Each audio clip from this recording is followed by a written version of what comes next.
이제 안 따라다닌다고 그러는 거예요. 그 왜 안 따라다니냐니까 발이 너무 아픈 거야. 맨발로 뛰어다니니까. 그래서 이번에 한 300명 정도 되는데 서울에 치과 의사 하는 자매님이 있는데 남편은 변호사고 얼마나 신발을 많이 준비해 왔는지 한 300켤레를 다 나눠줬어요.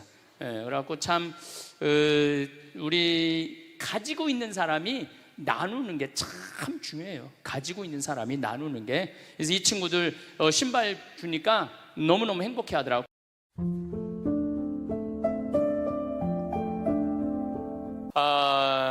이번 강의의 주제는 변화의 도전이라는 주제로 강의를 하도록 하겠습니다.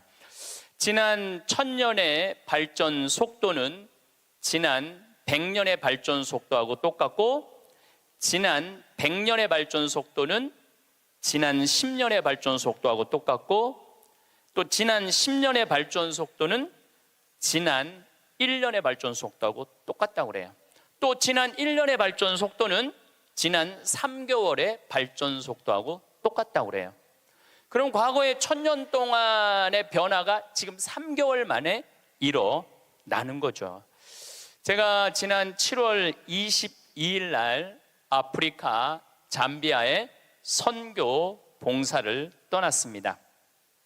한국에서 인천공항에서 홍콩 들르고, 홍콩에서 남아프리카 공화국 요한네스버그 공항에 가서 또 거기서 비행기를 갈아타고 잠비아까지 가는데 26시간이 걸렸어요. 26시간.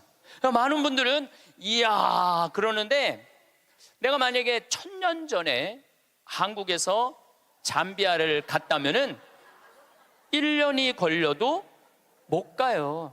1년이 걸려도. 아마 제 생각에는 가다가 죽었을지도 몰라요. 가다가.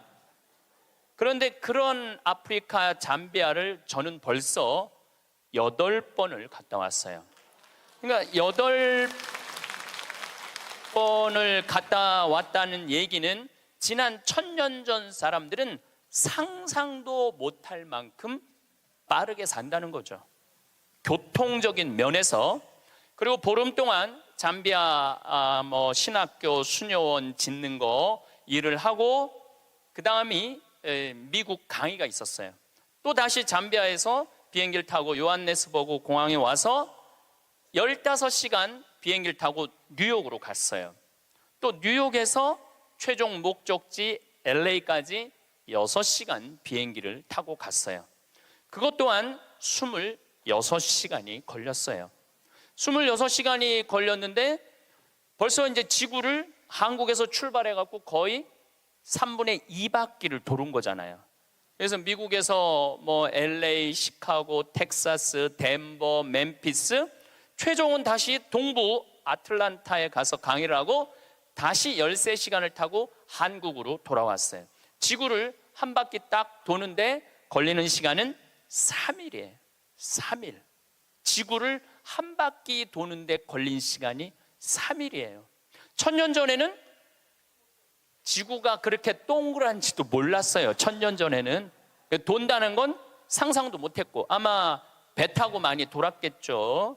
배 타고 돌았으면은 아마 거의 죽었을 거예요. 그런데 이렇게 제가 지구를 한 바퀴씩 매번 도는 게 벌써 한 5번 정도 이렇게 돌았어요. 그러니까 옛날 사람들에 비하면은 나는 엄청나게 빠른 속도로 살고 있는 거죠. 여러분들 서울에서부터 부산까지 KTX로 얼마가 걸려요? 2시간 반 걸려요. 앞으로 조금 무슨 기차가 나오면 30분 걸린대요. 30분. 부산에서부터 옛날에 한양까지 오는데 걸린 시간은 한 달이었다고 그래.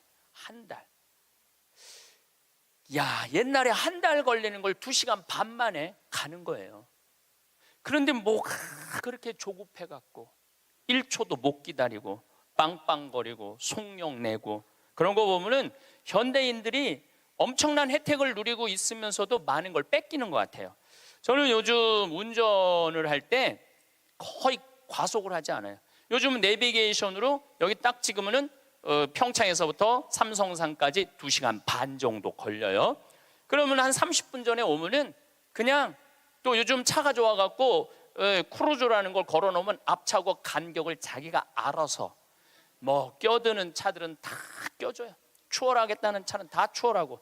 근데 예전에는 나도 급하게 다닐 때는 운전이 스트레스가 많았어요. 근데 껴줄 거 다 껴주고 양보할 거 다 양보하고 그냥 앞차 따라오니까 운전이 그렇게 편안하더라고요. 여러분들도 너무 급하게 살지 마세요. 급하게 안 살아도 옛날 사람들보다는 제가 보기엔 1000배 빨리 살고 있는 거예요. 급할 게 하나도 없더라고요. 근데 교통보다 더 무서운 변화가 있어요. 교통보다 통신이에요. 통신. 1960년대는 여러분들 집에 무슨 전화기가 있었죠? 돌리는 다이얼 전화기가 있었죠? 네. 1970년대 후반 80년대 막 초에 들어서서는 뭐가 있냐면요, 누르는 전화기가 나왔어요. 그리고 80년대 중반에는 집안에서 무선 전화기가 있었어요. 그러니까 이 거실에 이 돌리는 전화기 있을 때는 바람을 피고 싶어도 필 수가 없었어요. 거실에서 통화를 해야 되니까. 근데 이거는 뭐 화장실에 가서 들고 가서 해도 되고 그러니까 이 세상이 변하기 시작한 거죠. 1980년대 말은 드디어 우리가 알고 있는 휴대폰이 나왔어요. 휴대폰이. 이제 집 밖에서도 전화를 할 수 있는 세상이 된 거죠. 그리고 우리나라에서는 각각 나라마다 다르는데 2009년에 본격적으로 스마트폰이 나왔어요. 이 스마트폰 안에는, 그래서 제가 오늘 특별히 휴대폰을 갖고 왔는데 이 안에는 모든 게 다 들어와 있어요. 이걸로 내 차 시동도 걸을 수 있고, 이걸로 텔레비도 볼 수 있고, 동영상도 볼 수 있고, 음악도 들을 수 있고, 인터넷도 할 수 있고, 유튜브도 볼 수 있고. 이게 못하는 게 없어요. 정말 못하는 게, 요 조그만 거 안에 못하는 게 없어요. 1960년대 컴퓨터가 처음 나왔을 때 컴퓨터 미사일 궤적 계산하느냐고 컴퓨터를 썼어요. 그 컴퓨터 크기는 30톤이었어요. 30톤. 그러니까 이 앞에 앉아 계신 여러분들 그런데 그거보다도 이게 성능이 더 좋아요. 훨씬 더 좋은 세상에 살고 있어요. 할머니들이, 내가 명동에, 지난주에도 명동에 모임이 있어서 갔었는데 이렇게 걷다 보면 할머니들이 날 만나면 너무너무 반가워해요. 아이고, 신부님 여기서 만나다니, 명동 길에서. 그럼 할머니 4분이 이렇게 만나면은 사진 찍자고, 휴대폰이 있으니까 사진 찍자고. 근데 또 찍을 줄을 모르니까 그 중에 제일 젊어 보이는 할머니한테 네가 찍으라고, 네가 제일 젊으니까. 이건 젊을수록 유리하잖아요, 휴대폰은. 근데 이 할머니가 이런 말 합니다. 나도 잘 몰라. 그래도 네가 찍어, 신부님이랑. 이런 기회가 어딨어. 그래갖고 이제 할머니 3분하고 나하고 이렇게 웃으면서 내가 이렇게 사진을 딱 찍으려고 웃으면은 할머니가 딱 사진을 찍으면서 하는 소리가 있어요. 신부님, 그런데 왜 내가 나와? 왜 내가 나와? 네가 나오는지 내가 나오는지도 몰라.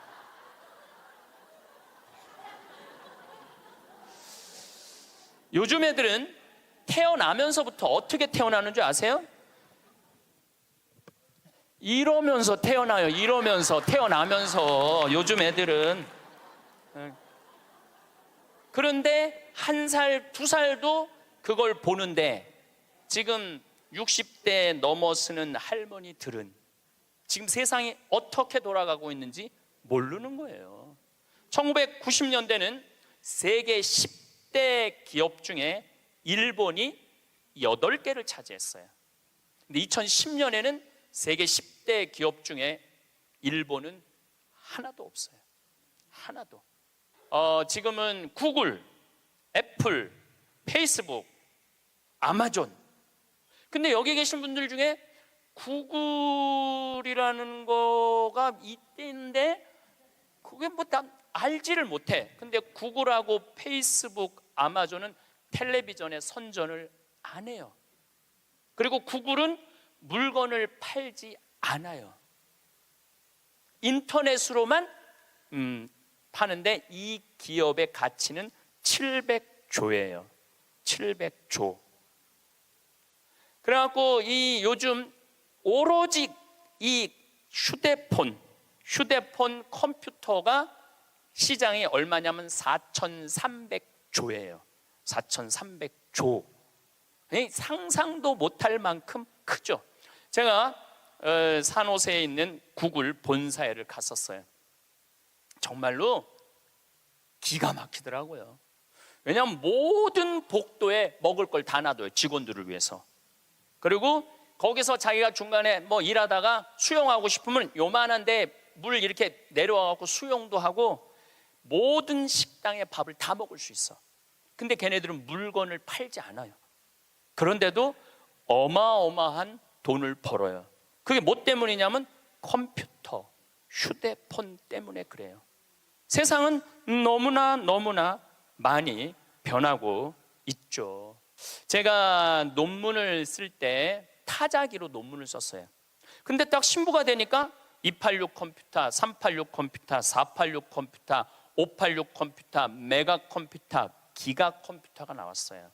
그때는 막 이만한 건데 요즘은 요만한 컴퓨터로 나와요. 제가 왜 이런 말씀을 드리느냐 하면 50살 이상부터는 컴퓨터에 대해서 깜깜해요. 휴대폰에 대해서 깜깜해요. 세상은 컴퓨터, 휴대폰 세상으로 살아가고 있는데 여기 계신 분들은 깜깜이로 살아가는 거야. 깜깜이로 살아가는 거예요. 그런데 문제는 뭐 그런 거 있어도 무슨 문제야. 그냥 살면 되지. 그런데 깜깜한 상태로서 몇 년을 살아야 되느냐 하면은 50년을 더 살아야 돼요. 깜깜한 상태에서 50년을. 우리 생태마을에 오늘도 이제 피정객들이 들어와 계신데 저녁에 프로그램이 제 강의 말고도 7시부터 8시까지는 별 이야기를 해요. 우주에 관련된. 우리가 이제 생태마을이잖아요. 우주에 관련된. 근데 너무너무 좋아해 사람들이 그 이야기를. 그 하는 선생님이 그 공부를 많이 하셨어요. 그래갖고 캐나다에서 오신 분들이 그 별 얘기를 듣고 우리 캐나다 토론토에도 와서 강의해달라고 그럴 정도로. 그래서 그 선생님이 신부님 덕분에 내가 캐나다 가서 강의하게 생겼다고. 그리고 8시부터는 이번에 7월 1일 날 주교님께서 우리 생태마을에 많은 피정객들이 오니까 시카고 대학에서 상담 심리 박사학위를 딴 신부님을 보내주셨어요. 이 신부님은 8시부터 9시까지 무슨 프로그램을 하느냐면 별별 이야기를 해요. 별별 이야기를 다 해보자 이거야. 별별 이야기를. 그래서 이제 뭐 마음이 답답한 분들이 원두막에 모닥불 펴놓고 이야기를, 원래는 1시간 하는데 대개 2시간에서 2시간 반 한대요. 근데 할머니 한 분이 별별 이야기를 하는데 이 할머니 하는 말이 그 신부님한테, 신부님 나는 일생 남 피해 준 적도 없고 죄 진 적도 없고 신앙생활 열심히 했다는 거예요. 난 정말 부끄럽지 않게 살았는데 며느리가 어느 날 갑자기 자기를 보더니 야인년아 그러더래요. 야인년아. 내가 무슨 죄를 졌다고 며느리한테 그 소리를 들어야 되느냐고. 나는 억울해 죽겠다고 1시간 반을 하소연을 하더래요. 내가 그 얘기를 듣고 우리 상담 소장 신부님한테 그랬어요. 그 할머니가 정말로 모르는 게 하나 있다. 그 할머니가 정말로 잘못한 거는 안 죽고 오래 사는 게 잘못한 거다. 그 할머니의 잘못은 안 죽은 거다. 안 죽은 거. 옛날에는 집안에 그 장수하는 어르신이 있으면 집안의 가문의 자랑이었어요. 근데 참 재미난 설문조사가 있었어요. 명문대학교야. 요 근처에 있는 명문대학교 학생들한테 물어봤어요. 10년 전에 부모님이 몇 살까지 살기를 원하느냐고. 근데 10년 전에 명문대학 학생들이 답을 했는데 65세. 부모님이 65세까지 살았으면 좋겠다는 거예요. 근데 또 5년 후에 또 조사를 해봤어요. 똑같은 신입생들한테 부모님들이 몇 년 더 살았으면 좋겠느냐고. 그랬더니 5년 전에는 63세로 줄어들었어요. 부모님이 63세까지 살았으면 좋겠다는 거예요. 근데 얼마 전에 또 똑같은 설문조사를 신입생들한테 했더니 몇 살까지 살았으면 좋겠냐고 그랬더니 60살까지 살았으면 좋겠다는 거예요. 다시 말해서 여기 계신 여러분들은 다 죽어야 돼. 애들의 바람이라면은 다 죽어야 돼. 그런데 부모님 생각하고 자식 생각하고는 너무너무 다른 거예요.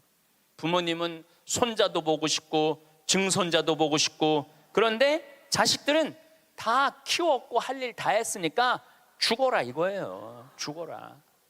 제가 왜 비행기 얘기도 하고 휴대폰 얘기도 했느냐 하면 세상은 너무나 많이 변하고 있어요. 그런데 누가 세상의 변화를 못 읽느냐 하면 여기 계신 50대, 60대, 70대 되신 분들이 세상이 어떻게 돌아가는지 모르고 있는 거예요. 그게 큰 문제라는 거예요. 그걸 세상이 돌아가는 걸 알면 대처를 할 텐데 세상 돌아가는 거에 대해서 알지를 못하니까 야인녀나 이 소리를 듣는 거예요. 그러니까 여러분들 며느리한테 야인녀라는 소리 안 들으려면 어떻게 하면 좋아? 아니지, 죽으라는 얘기가 아니야. 죽으라는 얘기가 아니라 자식하고 같이 살 생각을 처음부터 하지 말아야죠. 왜 자식하고 같은 집에서 살아요? 그러니까 그런 마음으로 인생을 바라봐야 된다는 거예요. 그런데 아마 2040년에는 아마 제 생각에는 아이를 거의 낳지 않을 거예요. 2040년이 되면은 아이들을 안 낳아요. 왜 아이들을 안 낳느냐면 지금 대한민국의 애들 고통스러워요, 안 고통스러워요? 공부하느냐고 고통스럽죠? 경쟁하느냐고 고통스럽죠? 그러니까 애들을 세계에서 가장 애를 안 놓는 나라에 이유가 있는 거예요. 애들이 고통스러우니까 너무너무 고통을 겪으니까 또 지금 애를 안 낳는 30대, 40대들은 자기네들이 그렇게 고생을 했으니까 내 자식이 이 세상에 태어나갖고 그 경쟁 속에 애를 키우고 싶지 않은 거예요. 그래서 애를 안 낳는 거예요. 2030년, 40년. 그러니까 지금 여러분들은 자식이라도 낳고 자식한테 투자라도 하지만은 2030년, 40년 되면 아예 자식을 안 낳을 거라는 얘기예요. 지금 대한민국은 저출산 때문에 이 민족이요, 애를 안 낳으면 민족이 사라지게 돼 있어요. 그러니까 이 대한민국의 존재 자체가 걸려 있는 거예요. 이거 정말 보통 심각한 문제가 아니에요. 그러니까 애를 많이 낳는 유일한 방법은 국가에서 대학까지 등록금을 대주는 거예요. 국가에서 대학까지. 아니 근데 이게 불가능한 얘기가 아니고 유럽은 대학까지 다 국가에서 등록금을 내줘요. 심지어는 박사학위까지 내주는 나라들도 있어요. 국가가 책임지면은 여러분들 국가가 등록금 다 대주면은 여러분들은 훨씬 짐이 가볍죠. 그리고 노후 대책도 준비할 수 있고 국가가 다 대주니까. 또 애를 많이 낳게 하려면은 국가가 뭐도 해야 되느냐면은 할머니 할아버지들한테 연금도 다 보줘야 돼. 연금도 지금 20만 원 40만 원 주잖아요. 그거 80만 원 90만 원까지 올려야 돼. 80만 원 90만 원까지 올릴 수 있어요. 여기 그러니까 내가 답답하다는 거예요. 그걸 어떻게 주느냐고. 우리나라 경제 규모에 있는 나라들은 다 80만 원 90만 원 줘요. 지금 다른 나라들은 80만 원 90만 원 다 줘요. 누구한테 돈 뺏어서? 기업하는 사람들한테, 돈 많은 사람들한테 뺏어서 국민들한테 주는 거예요. 그래야지 국가가 살아나는 거예요. 얼마 전에 하와이에서 우리 할머니들 25분이 평창으로 1박 2일 피정으로 왔어요. 피정하고 그 다음에 어디로 가? 제주도로 가서 전주로 갔다가 서울 가서 다시 하와이로 간대요. 그러면은 그 할머니들이 그렇게 비행기 값 내고 그렇게 뭐 일주일, 2주일 한국에 여행 오는 이유가 뭐냐면 하와이는 다른 미국보다 하와이하고 알래스카는 연금을 많이 줘요. 거의 90만 원, 100만 원, 뭐 110만 원까지 준다고 그러는 것 같아요. 하와이는. 근데 이 할머니들이 돈을 안 쓰고 가만히 있어갖고 통장에 3만 달러가 넘잖아요. 그러면 다음에 연금을 줄여요. 이 할머니는 돈이 필요 없나 보다. 그래갖고 연금을 줄여. 그러니까 이 할머니들은 돈이 나오면 그거 모아갖고 다 써야 돼. 근데 미국에 간 우리나라 하와이 할머니들도 이제 똑똑해갖고 그런 할머니들도 있지만 자식들한테 돈 안 줘요. 그거 다 써갖고 다 써.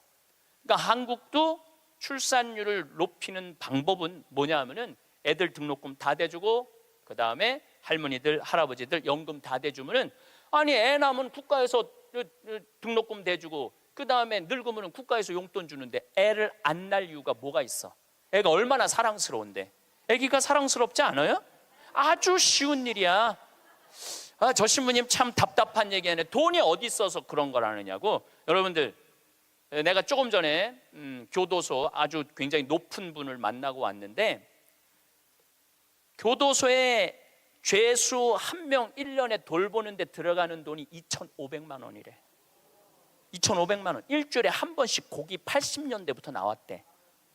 그리고 요즘 보리가 비싸갖고 다 쌀밥 준대. 다 쌀밥 준대. 보리가 비싸갖고. 그러면은 2,500만 원을 들여갖고 그 사람들을 감옥에다가 집어 넣는 게 낫느냐? 그 사람들 한 달에 200만 원씩 줘가면서 이 세상에서 건강하게 사느냐? 그게 어디가 좋을 것 같아요? 뭐가 좋을 것 같아? 세상에 나와갖고 한 달에 200만 원씩 국가가 줘갖고 쓰는 게 나라 경제에도 도움이 되는 거예요. 우리가 이 자본주의 국가, 민주주의 국가에서 돈을 아낀다고 이게 국가가 돌아가는 게 아니에요. 옛날에 못 먹고 못 살 때는 아껴야지. 근데 지금 대한민국은 돈이 흘러 넘쳐요. 돈이 흘러 넘쳐요. 이거를 골고루 온 국민들한테 다 보내야 돼. 근데 첫 번째 보내는 건 교육비 전액 국가가 부담하는 거예요. 두 번째는 할머니 할아버지들 국가가 책임지는 거예요. 그러면은 나라는 잘 돌아가게 있어요. 죄도 없어지고 범죄도 없어지고. 학교는 그럼 어떻게 해야 되느냐? 학교 가서는 공부 가르치면 안 돼요. 경쟁을 가르치면 안 되고 사랑하는 방법, 이웃을 배려하는 방법, 협동하는 방법, 재미있게 사는 방법, 노래하고 춤추고 놀이를 가르치면은 대한민국은 정말로 행복한 나라가 될 거예요. 근데 우리는 경쟁만 앞세우는 거예요. 1등만 앞세우는 거예요. 그래서 애들이 참 착하잖아요. 그리고 순한 애들한테 뭐라고 그러냐면 너 그렇게 착해 빠져갖고 어떻게 이 세상을 살라고 그래. 너 독하게 마음 먹고 살아야 돼 세상. 그러니까 계속 독해라고 그러니까 애들이 중학교 고등학교만 되면 독해져 있어. 애들이 독해져 있어요. 이게 지금 대한민국이 뭐가 잘못된 거죠. 이제 앞으로 20년 30년 후에는 우리가 굳이 공장에 가서 일하지 않아도 돼요. 왜냐하면 누가 다 할 거냐면 로봇가 다 해요. 그러면은 앞으로 20년 30년 후에 대한민국이 행복하려면 어떻게 해야 되냐면 국민들이 뭐에 정통해야 되냐면 인문학에 정통해야 돼. 인문학이라는 건 뭐냐면은 인간의 가치는 뭐고 어떻게 살아야 되고 어떻게 잘 죽어야 되고 그 높은 정신적인 수준이 있으면은 서로 나누고 사는데 별 문제가 없다는 거예요. 앞으로는 컴퓨터가 우리 반 이상은 해요. 우리 살아가는 거 반 이상은 컴퓨터가 해요. 지난번에 알파고하고 우리 이세돌하고 바둑둔 거 아시죠? 네. 4승 1패. 알파고가 4승 1패 했어요. 이세돌이 1승을 했어. 유일한 1승이에요. 커제는 세계 바둑 1위 커제는 3전 3패. 근데 놀라운 건 알파고가 뭐라고 그랬냐면 인공지능 컴퓨터 얘기하는 거예요. 뭐라고 그랬냐면 이제는 인간하고 더 이상 바둑은 두지 않는다. 수준이 떨어져 갖고 더 이상 바둑은 두지 않는다는 거예요. 인간하고. 왜냐하면 자기 학습을 하거든. 자기 학습. 여러분들 요즘 로보 어드바이저라고 있어요. 로보 어드바이저. 이게 뭐냐면은 주식 투자할 때 이 로보 어드바이저한테 내 거 좀 투자 좀 해달라고 그러면 얘가 투자하는 거야.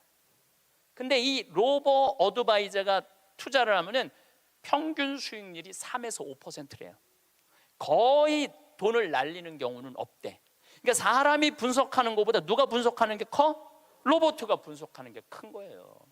그러니까 이 세상이 완전히 새로운 세상으로 넘어가는 거죠. 우리 주위에는 누구라는 인공지능 컴퓨터가 이제 들어왔어요. 우리 집에. 누구라는? 얘가 뭐를 하느냐면 영화도 보여주고 음악도 틀어주고 에어컨도 틀어주고 은행 업무도 봐줘요. 기가 막힌 거예요. 대화도 해주고 주인님 일어나시라고 그러고. 그러니까 이제는 앞으로는 제가 보기엔 2040년에 가면은 결혼도 하지 않을 거예요. 결혼도. 아이를 안 낳는 게 문제가 아니라 아예 결혼을 하지 않을 거예요. 미국에서는 이제 2040년에 뭐가 나왔느냐면 성생활하는 로봇가 나왔어요. 2009년에 라스베가스에서 로봇 전시회를 했는데 록시라는 여자 컴퓨터가 나왔어요. 근데 키가 1m 70, 몸무게가 54kg. 그리고 이 고무 합성 재질로 해갖고 만지면은 여자 피부 만지는 기분이 들어요. 근데 문제는 얘는 오르가즘도 느끼는 거예요. 그러니까 굳이 이제 결혼 안 해도 돼. 아니 왜 굳이 머리 복잡한 여자하고 살아? 아니 같이 잠자리도 해주는 로봇 록시가 나왔는데, 근데 이게 가격이 얼마냐면 1,000만 원이야. 1,000만 원. 근데 앞으로 싸기도 싸죠. 싸요. 그런데 지금 2009년에 이 전시회가 시작이 됐는데 제가 보기엔 2030년, 40년 되면은 거의 아내 역할까지 해주는 로봇가 나올 거예요. 그리고 성격도 고를 수 있대. 까칠한 여자를 고르고 싶으면 까칠한 여자를 고르고, 부드러운 여자를 고르면 부드러운 여자를 고르고. 근데 일본에서 2015년에 무슨 로봇가 나왔느냐면 아즈마 히카리라는 로봇가 나왔어요. 아즈마는 일본어로 나를 맞아주는 아내라는 로봇이야. 나를 맞아주는 아내야. 근데 놀라운 거는 이 아즈마는 취미는 애니메이션 감상이고 특기는 계란 후라이 만들기예요. 좋아하는 음식은 도너츠예요. 벌레를 매우 두려워하지만 열심히 일하는 사람을 위해서는 무엇이든지 도와주는 영웅의 여자야. 이 여자는 아침에 여보 일어나요, 출근해야죠, 남편을 깨워요. 그리고 남편이 저녁에 나 몇 시에 퇴근할 거야, 그럼 날이 더우면 에어컨을 틀어놔요. 목욕물도 데워놔요. 이 로봇은 당연히 성생활도 같이 해주는 로봇이죠. 세상이요, 여러분들이 근데 문제는 이 꼴 저 꼴 안 보고 죽으면 되는데 그 모든 꼴을 다 봐야 돼. 근데 그게 어떤 건지도 모르고 우리는 살아가는 경우가 너무 많아요. 이 록시를 만든 개발자의 최종 목표는 섹스를 넘어서서 실질적인 동반자의 여자를 만드는 게 최종 목표예요. 그러니까 단순히 상담도 고민도 위로도 해주는 거죠. 2040년이 되면은 어떤 로봇가 나오느냐면은 벌써 이제 감정을 느끼기 시작한다 그래요. 감정을 느끼는 로봇가 나온대요. 그럼 감정을 느끼면은 뭐 이것도 연구하고 저것도 세상 책도 읽어보고 모든 요즘 빅데이터라는 게 있어요. 모든 정보를 모으는 거야. 근데 모든 정보를 모아봤더니 하느님이 있는 것 같아.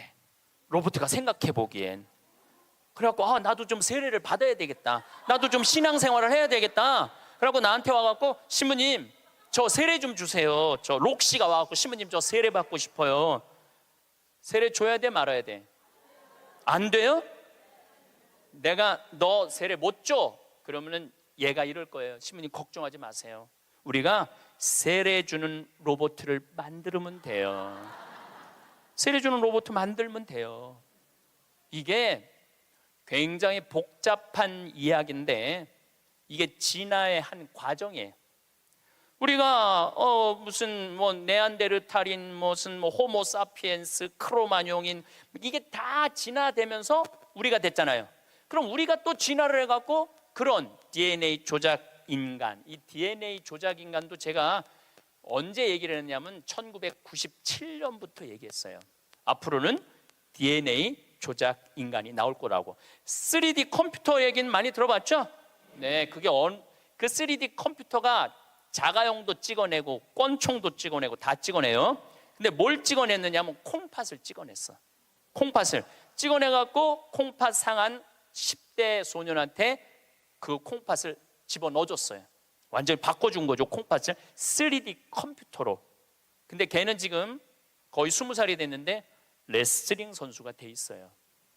그 옛날에 뭐 장기 바꾼다 막 그랬잖아요. 그게 이제 벌써 우리 앞에 와 있는 거죠. 제가 너무 앞서 나가는 것 같지만 지구를 3일 만에 한 바퀴 도는 세상에 우리가 살고 있어요. 지금은 4차 산업의 시대라고 그래요. 4차 산업의 시대. 1차 산업은 뭐냐면은 증기기관, 와트가 실린더 증기 막 보일러 막 끓여갖고 증기가 해갖고 실린더 피스톤 왔다 갔다 해갖고 증기기관. 그래서 증기기관 배, 증기기관 기차 뭐 이런 거 생긴 게 1차 산업이에요. 2차 산업은 에디슨이 전기를 발명했어요. 전기. 그래갖고 지금 이거 다 전기의 혜택 아니에요.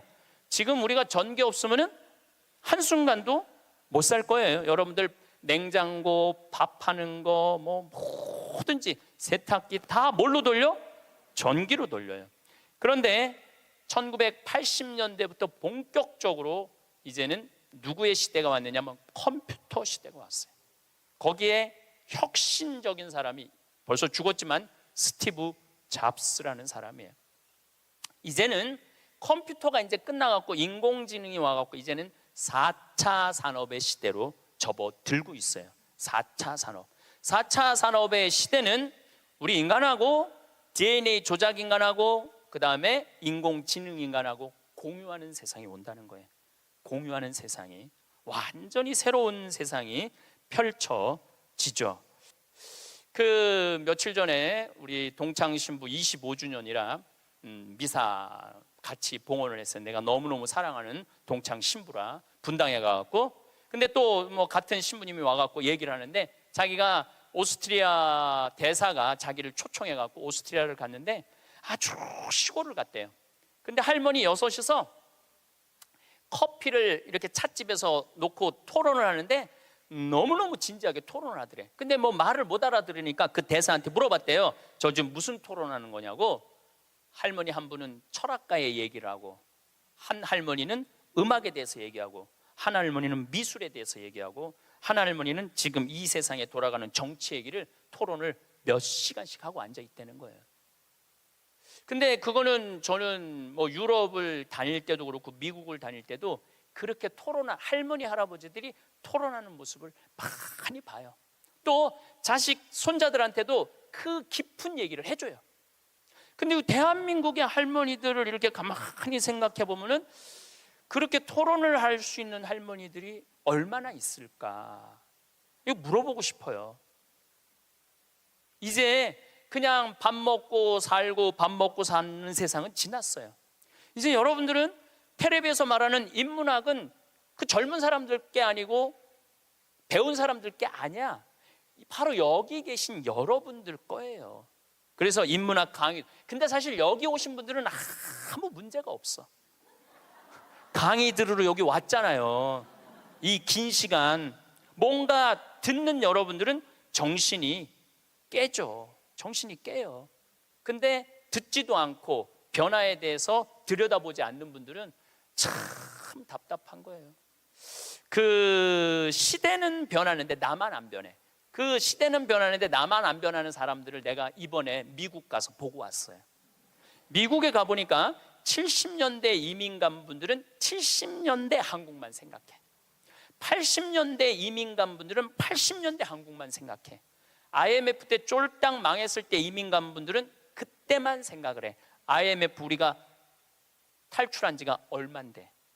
그러니까 70년대 이민 간 분들 얘기를 들어보면 폰이 미국으로 수출했거든요. 그러면 미국의 길에 서 있는 건 다 폰이라는 거예요. 그거 무슨 깡통 찌그러뜨려 갖고 폰이를 만들어 갖고 수출을 했다고 그래요.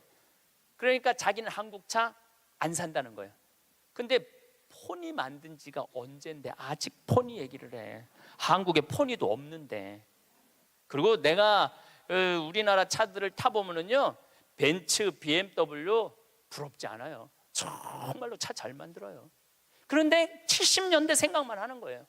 들여다볼 기회가 없으니까. 한국에 30년 동안 안 와봤으니까 그때 얘기만 하는 거예요. 또 이번에 시카고 강의를 갔는데 시카고는 눈이 많이 온대요. 근데 이 시카고는 눈이 오면은 눈 떨어지기 전에 제설차가 기다리고 있다가 눈이 떨어지면 다 친대. 내가 강원도 산다니까 강원도는 제설차가 2대밖에 없지만은 우리는 눈 떨어지기 전에 다 친다는 거예요. 그분은 80년대 이민 간 분이에요. 제가 강원도 평창에서 살잖아요. 평창도 요즘 눈 떨어지기 전에 제설차 기다리고 있다가 떨어지기 전에 다 쳐요. 염화칼슘 뿌리고. 제가 12월 달에 매일 강의 나오잖아요. 거기 눈 많이 와요. 그러면은 새벽에 보면 다 눈 치는 소리가 들려요. 그러면은 운전하고 나오는 거예요. 그러니까 모르는 거지. 들여다보질 않았으니까. 그리고 자기가 옳다고 고집 주장을 피는 거죠. 근데 가만히 내가 미국에 이민 가신 분들을 보니까 이분들은 미국 책도 안 읽고 한국 책도 안 읽더라고. 근데 미국에 이민 간 분들이 대개 경력을 보면 서울대 졸업한 분들 많아요. 영어 할 줄 알아야지 가잖아요. 그런데도 변화에 적응하지 않으니까 못 견디더라고요. 사람은요 끝도 없이 공부를 해야 돼요. 제가 미국에 가서 이 얘기를 꼭 해요. 우리나라는 버스를 타고 가다가 앞에 데모를 해. 그럼 버스에 뭐라고 떠요? 목적지까지 제 시간에 못 갈 것 같다. 여기 내려갖고 지하철 몇 호선 여기 있으니까 타고 가면은 될 것 같다. 그런 자막이 떠. 그리고 내가 오는 내 차 기다리는 차가 그거 전부 다 뜨죠. 예, 미국은 상상도 못하는 일이에요. 미국은 나라가 커갖고 그렇게 할 수가 없어. 우리나라처럼 이 IT 기술이 잘 돼 있는 나라는 세계에서도 없어요. 다니면 얼마나 답답한지 몰라요. 다른 나라 다녀보면은. 저는 지금 총 60개 나라를 다녔고 미국을 벌써 뭐 10번도 더 왔다 갔다 하고 전 세계를 돌아다녀 보잖아요. 전 세계를 돌아다녀 보면 한국처럼 시스템이 잘 돼 있는 데가 없어요. 한국처럼. 요즘 이제 동계 올림픽 한다고 영동고속도로 고속도로를 다시 깔았거든요. 제가 오늘도 이렇게 나오면서 이거는 고속도로가 아니야. 비단길이야. 얼마나 곱게 깔아놨는지 비단길이에요. 이런 도로를 가진 나라가 그렇게 많지 않아요. 미국도 도로 기가 막히게 잘 깔아요. 걔네들은 정말 상상도 못할 만큼 잘 깔아요. 미국 사람들.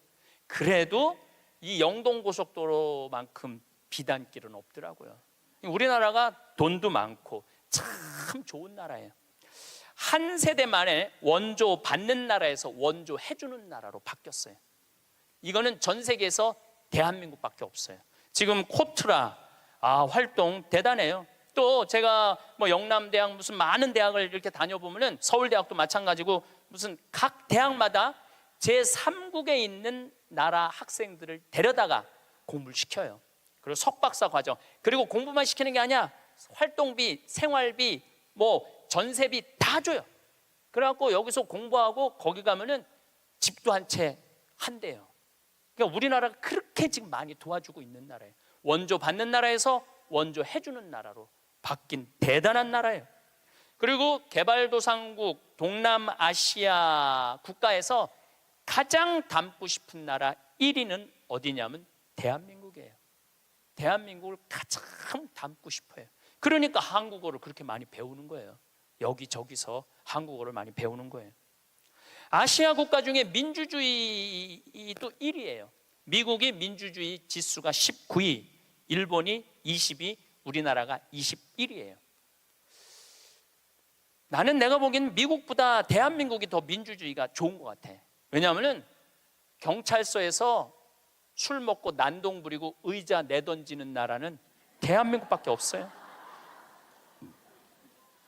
공무원들도 마찬가지예요. 뭐 공무원들 부패 지수가 높다 그러지만은 그 높은 사람들이고 요즘 젊은 공무원들 그 어려운 시험 봐서 통과한 공무원들은요. 오늘도 우리 이 직원이 무슨 우리 이제 생태마을 물건 허가 때문에 읍에 들어갔다 왔는데 그렇게 친절하게 설명을 해주고 도와주더라는 거예요. 근데 미국이나 뭐 유럽이나 가보면요 공무원들이요 얼마나 고압적인데요. 기다리라고 그러면 일주일도 기다려야 되고 2주일도 기다려야 돼. 참 좋은 나라에서 살고 있는 거예요, 여러분들. 세계에서 최단 기간 IMF를 극복한 나라는 우리나라밖에 없어. 3년 8개월 만에. 이것도 금 모은 나라. 대단하지 않아요? 한글의 기적, 문맹률이 1.7%밖에 안 돼요. 98%가 글을 읽을 수 있는 나라예요.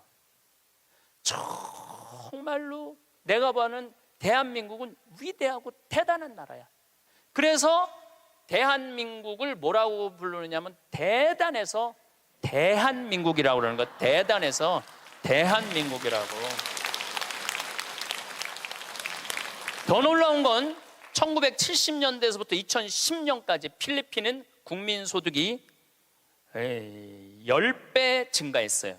필리핀이 1970년서부터 2010년까지 40년 만에. 그러니까 1970년대는 필리핀이 우리보다 잘 살았다는 얘기죠. 근데 1970년세부터 2010년까지 필리핀은 10배 늘었는데 대한민국은 몇 배가 국민소득이 늘었느냐면 82배가 늘었어요. 82배. 상상을 초월할 만큼 우리가 돈도 많이 버는 나라예요. 근데 정말로 대한민국이 행복한 나라일까요? 이 얘기는 다음 시간에 그 뒷이야기를 하도록 하겠습니다. 감사합니다. 문제는 신발이 없어요. 맨발로 다니는 거. 맨발로 다니는데 오후 2시만 되면은 이제 안 따라다닌다고 그러는 거예요. 그 왜 안 따라다니냐니까 발이 너무 아픈 거야. 맨발로 뛰어다니니까. 그래서 이번에 한 300명 정도 되는데 서울에 치과 의사 하는 자매님이 있는데 남편은 변호사고 얼마나 신발을 많이 준비해 왔는지 한 300켤레를 다 나눠줬어요. 그래갖고 참 우리 가지고 있는 사람이 나누는 게 참 중요해요. 가지고 있는 사람이 나누는 게. 그래서 이 친구들 신발 주니까 너무너무 행복해 하더라고. 그리고 참 얘네들이 신기한 게 우리가 다시 좀 잡아봐. 한 20군데에 그 드론으로 측량을 해놨는데 숲이니까 우리가 못 찾아 다음날. 그럼 얘네들이 다 뛰어가고 자기네들이 다 알려주는 거. 여기 있다고. 그래서 우리 안내자들. 예.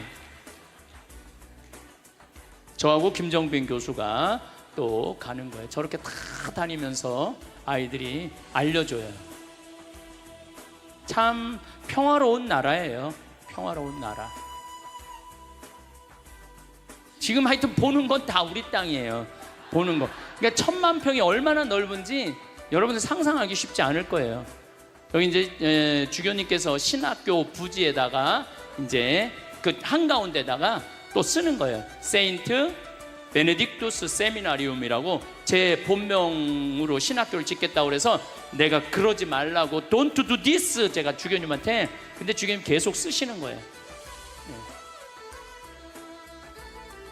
여기는 개미산이야. 잡아봐요. 이 개미산인데 개미가 1000년 동안 짓는 거예요. 높이가 한 30m 정도 돼요. 개미가 1000년 동안. 그런데 개미들은 얼마나 똑똑하냐 하면은 물이 있는 데다가 집을 져요. 그래갖고 입으로 물하고 흙하고 개 갖고 저 올리는 거야. 이렇게. 그래서 이 개미산에는 나무가 어마어마하게 크게 자라요. 나무가. 이게 한 나무야. 이 크기가 화면으로 봐서 작은데 어마어마하게 커요. 근데 이런 개미산이 우리 카사리아 땅 안에 한 2000개도 넘어. 근데 우리는 이 개미산을 특별하지 않으면 안 무너뜨릴 거예요. 안 무너뜨리고 어떻게 할 거냐면은 개미산 꼭대기를 잘 정리를 해서 여기 위에다가 아카시아, 아프리카 아카시아는 한국의 아카시아하고 규모가 달라요. 어마어마하게 커요. 그 다음에 움브렐라 툴이라고 우산 나무 같은 거, 또 이 바오밤 나무 큰 게 있어요. 그걸 이 2000개가 넘는 개미산 꼭대기에다 나무를 기가 막히게 키우려고 그래. 그래서 우리 딱 카사리아 땅만 들어가면은 이게 우주에 온 기분이 들게 하려고 내가 생각을 하고 있죠. 또 이 나무도 참 재미난 게 이 동네들은 학교가 없어요. 학교가 없고 학교를 못 가.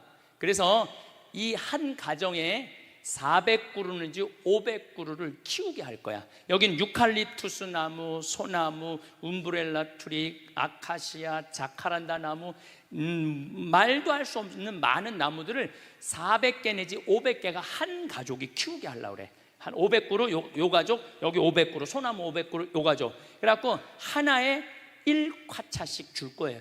1과차라는 건 얼마냐? 100원. 100원. 400개를 키우면은 400과차를 주는 거죠. 그러니까 400과차를 주면은 한 40만 원 정도 되는 거예요. 40만 원 정도 되는 건데 얘네들이 학비가 얼마냐면 20과차야. 1년만 키우면은 애들 학비가 나오는 거야.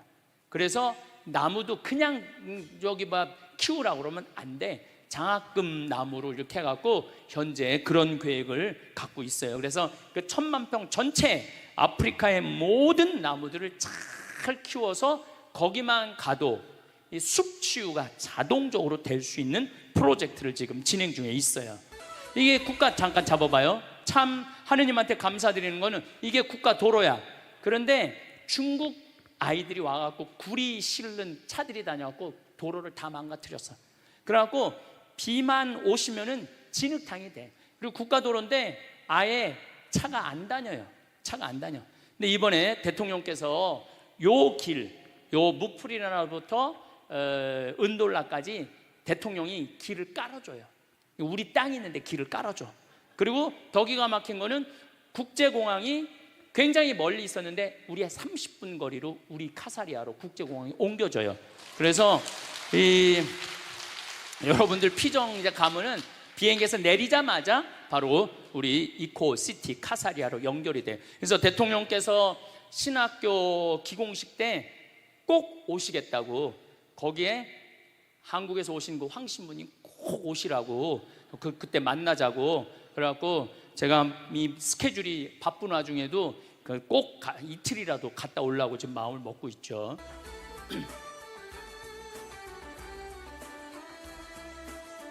이게 이제 마을인데 잡아봐요. 여기가 이제 그 임마누엘라라는 수녀님이 16년 동안 이제 벌써 20년이 넘었죠. 한 자카란다 농장이야. 여기가 80만 평이에요. 땅이 넓으니까. 그리고 여기는 산이 없어요. 전부 전국토가 평지야. 근데 전국토가 평지인데 1500m에 있는 평지예요. 그 참 신기하죠. 그래서 추운 거예요. 그래서 우리 수녀님이 요 기숙사를 지을 때 나를 만난 거예요. 요게 남자 기숙사거든요. 근데 이제는 농업학교는 내가 좀 중단을 하라고 그랬어요. 왜냐하면 아직 여러 가지 시스템이 잘 준비가 안 돼 있어. 그래서 여긴 지금 누가 있느냐면은 수도에 프란치스코 남자 수도의 수사님들이 여기서 머무르고 있고 내년에 신학교를 지으면은 들어오려고 12명이 준비를 하고 있어요. 그래서 이거는 우리나라 대학생들이 가고 2년 동안 20만 평의 농토를 만들어 준 거야. 그래서 여기가 이게 다 옥수수 농장이에요. 지금은 건기에 갔기 때문에 농사를 안 짓는 거예요. 이제 여기 이제 우물을 다 파놨기 때문에 이제는 건기 때도 농사를 질 수 있게 됐어요. 네. 그래서 여자 기숙사, 남자 기숙사. 우리 이제 봉사자들이 가서 여기서 머무르면서 20만 평에 이렇게 옥수수, 자 잡아봐요. 이 옥수수를 끝도 없이 심어놨어요. 그래갖고 이 옥수수를 잘라갖고 옥수수하고 콩하고 잘라갖고 사일리지라고 소 먹이 그거를 만들어갖고 소를 먹이고 있어요. 굉장히 이제 많이 이제 업그레이드가 된 거죠. 이 농장이 앞으로 5년 후, 10년 후 정도 되면은 이 농장도 정말 잠비아에서 제일 멋있고 아름다운 농장으로 아마 바뀔 겁니다. 자, 저 또 잡아보세요. 요거는 운물이에요. 운물 하나 파는데 한 1000만 원 정도 들어요. 근데 이 운물은 보나샘이에요. 이게 왜 보나샘이냐면은 미국에 이분도 서울대 나온 의사 선생님인데 미국 육군 대령이야. 대령, 의사면서 대령인데 막내딸이 있는데 이 딸이 수의과 다니다가 휴가를 가갖고 뭐 MTV인가 ATV인가 오토바이 타다가 계곡에 떨어져서 죽었어. 계곡에서 떨어져서 죽었는데 그 딸이 너무너무 그리운 거야. 그 딸을 기억하고 싶은 거야. 그래갖고 이 엄마 아빠가 작년에 날 따라와서 자기 딸이 7월 23일 날 세상을 떠났는데 7월 23일 날 딸을 위해서 샘을 판 거예요. 딸을 위해서. 근데 낮부터 이 샘을 파는데 밤에 이 샘이 터졌는데 그 부부가 자기 딸이 마치 아프리카에서 다시 생명이 샘솟는 것 같은 그런 큰 기쁨을 누렸어요. 그래서 이렇게 우리 LA 교우들이 세 분이 샘을 3개를 파줬어. 샘만 파놓으면 농사를 건기 때도 지을 수 있거든요. 그 얼마 전에 질환지교를 꿈꾸며라는 글을 쓴 우리 유안진 교수님을 만났는데 본인도 샘을 지금 아프리카에 9개를 팠대요.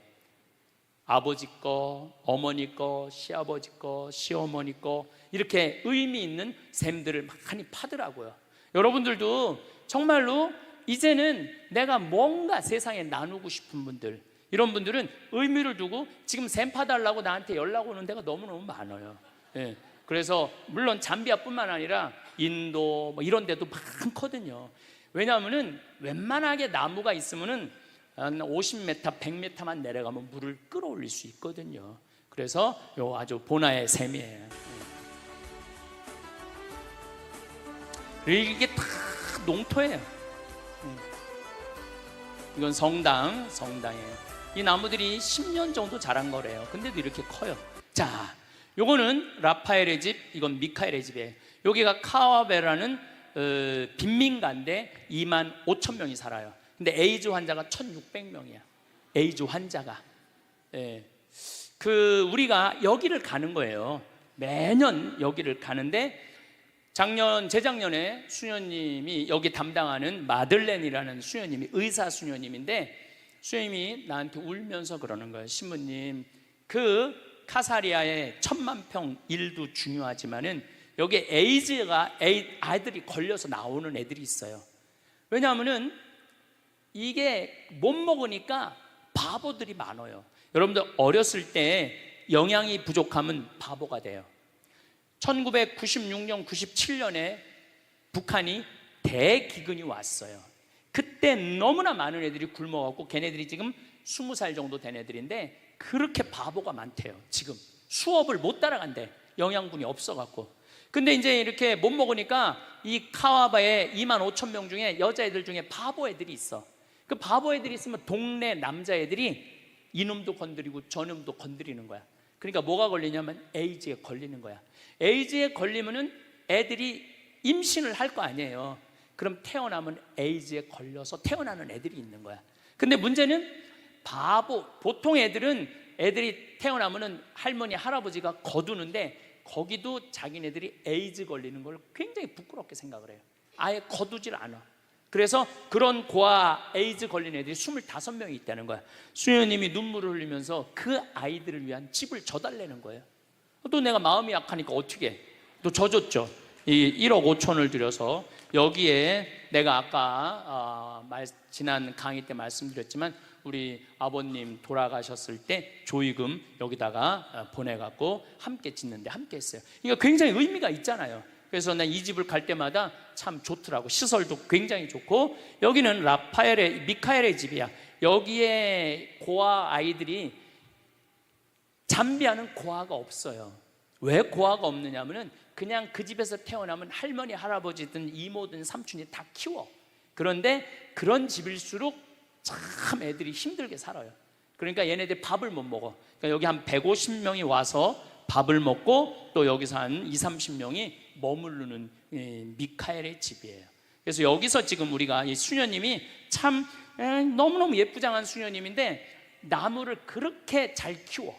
그래서 여기 지금 포토로 지금 이 자카란다 카사리아에다가 심을 거를 지금 다 지금 키우고 있죠. 내년에 가면은 내가 이제 그걸 갖고 또 심고 그렇게 이제 작업들을 할 계획을 갖고 있죠. 예. 이게 다 드론으로 하늘에서 찍는 거예요. 드론에서 서울시립대학교 대학원생들이 참 똑똑하더라고요. 자, 이걸 좀 봐요. 자, 잡아봐요. 참 예쁘죠? 요게 우리 미국의 교우들이 와서 그려놓고 간 거야. 그러니까 이게 없을 때는 빨간 그냥 철문이었는데 이렇게 그려놓으니까 애들이 집에 갈 때 너무 기분이 좋잖아요. 철문 들어가다가 이렇게 꽃동산을 그려주니까. 근데 이 그림을 그린 사람이 헬렌이라고 2016년 미국 에미상 애니메이션 수상자예요. 영화는 아카데미는 영화고 텔레비전은 에미상이야. 근데 이 자매님을 내가 만났는데 내가 이제 농담 삼아 얘기하면서 나는 그림을 정말로 못 그린다. 난 정말 그림을 못 그려요. 그래서 제일 부러운 사람이 그림 잘 그리는 사람, 글씨 잘 쓰는 사람, 수학 잘하는 사람. 내가 부러워하는 사람 3사람이에요. 그랬더니 우리 헬렌 자매가 신부님, 어떻게 신부님이 다 하려고 그러느냐. 내 팔을 신부님 팔이라고 생각하고 써라. 난 그때 농담인 줄 알았어요. 근데 잠비아에 뭐 그림을 그리고 싶은데 내가 그림 재능이 없다 그랬더니 신부님 제가 갈게요. 지금 저 디즈니랜드에서 근무하고 있거든요. 그런데 이 기가 막힌 이 인재를, 이런 사람을 데려다 쓸 수가 없어.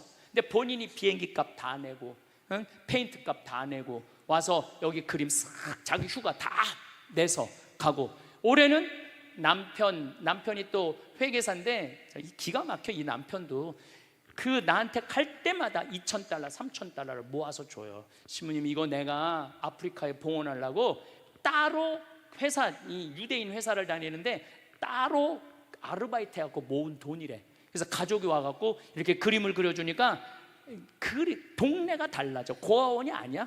예. 참 예쁘죠. 이번 여름에 한 거예요. 이거는 이렇게, 요거는 이제 애들이, 중고등학교 애들이 한 거예요. 요 우리 헬렌, 자기 팔을 쓰라고 그런 자매. 여기는 이제 타타샤라고 병원이야. 그 한가운데 있는 거예요. 빈민가 한가운데 있어갖고 여기에 말라리아, 에이즈 환자들 고쳐주죠. 여기는 치과. 이번에도 치과 선생님들이 12분이 갔어요. 12분이. 그래서 다 치과, 한국에서 장비 다 보낸 거예요. 우리 천사 목포, 광주, 인천, 또 신발 갖고 온 서울의 의사, 다 의사 선생님들이 와서 여름에 가서 이렇게 치료를 해주는 거죠. 여기 광명의 의사 선생님이고. 근데 신자가 아니에요. 신자 반, 신자 안 반, 비신자 반 이렇게 가요. 참 여기는 안과, 안과, 여긴 간호사 선생님들.